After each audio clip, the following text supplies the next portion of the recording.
Hi, welcome back. Week 1 is done. I took 4 trades, I won 2 and I lost 2. That is a 50% win rate. Not great, not terrible, and I'm going to break down every single one of them right now.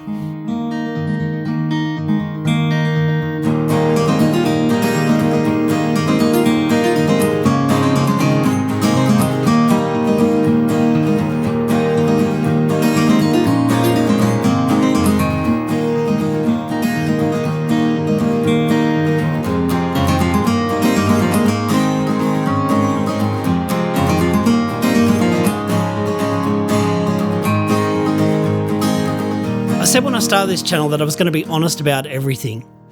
The wins and the losses. So that is exactly what this is. No cherry picking, no spin, just what actually happened. This was my first full week following a proper daily schedule. Asia session in the morning, UK session in the afternoon. I also started meditating and doing yoga every morning before trading, which honestly made a bigger difference than I expected. A clearer head going into the charts.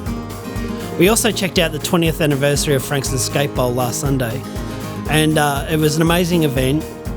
A lot of great skaters there, and I also skated during the week, and it was fun. I loved it, but at the same time, I'm just getting my balance again. I'm just starting to get back into it and finding my feet. So, yeah. So week 1, 4 trades, 2 wins, 2 losses. That's 50%. In crypto futures, that win rate is only good if your winners are bigger than your losers. So the real question is, what was my risk to reward?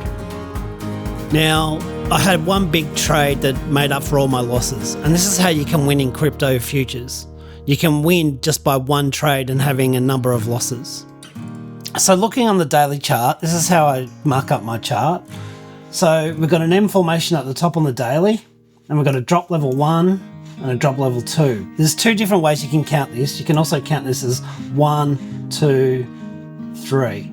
So zooming into the 15-minute, I saw it peaked here on the Friday, and by the time I woke up on Saturday morning, it had already formed this half Batman-like figure. Anyway, I saw it come down further on the Saturday, and I took a risk, and I entered here hoping there'll be another couple of drop levels, which there was. I ended up to play it safe and got out here for a 22.81% trade.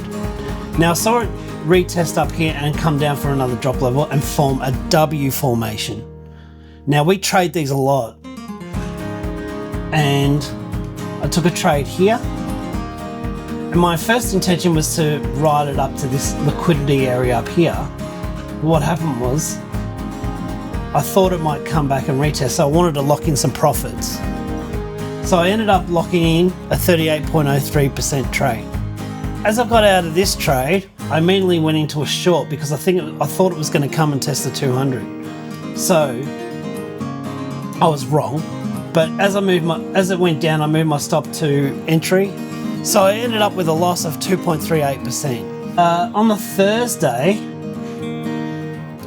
I just watched because I didn't know what was going on.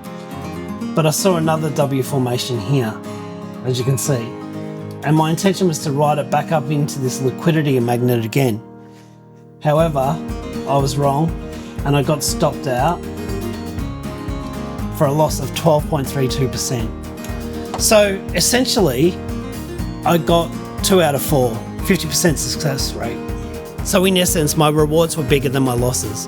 That's because I set tighter stop losses and changed them as I went. That's why I have an overall profit. So one of the things they tell you when you first start learning trading is to journal your trades so you can know what you're doing right and wrong. And I decided to do mine in Notion, and I found this template from a guy. I'll put the link in the description. But this is an amazing dashboard, and it can track all your setups, your win rates and all the rest of it. So I started this account with $100, and as you can see, I've been trading before I started this channel. Mostly losses. As you can see, as I started off, my win rate isn't that great. I've only had 2 wins, but overall I'm still profitable. I started this account with $100 and I'm only $4 in profit, but I still haven't lost any money. So it just goes to show you that you don't need to win every trade to be profitable. Away from the charts for a second, the lunchtime skates this week have been the best part of every day. There is something about getting off the screen, getting on the board that resets everything. I'm a better trader after a skate session. That is not a theory, I actually believe it. Next week, I'm back with another trading recap. I'm also going to show you my dog Asher. He's a 6-month-old puppy. He's a Samoyed Crossolusky and he's just gorgeous. If you're liking this content so far, subscribe and follow along for more. And also drop a comment if you're learning how to trade at the same time. I'd really like to know that. Anyway, cheers till next week.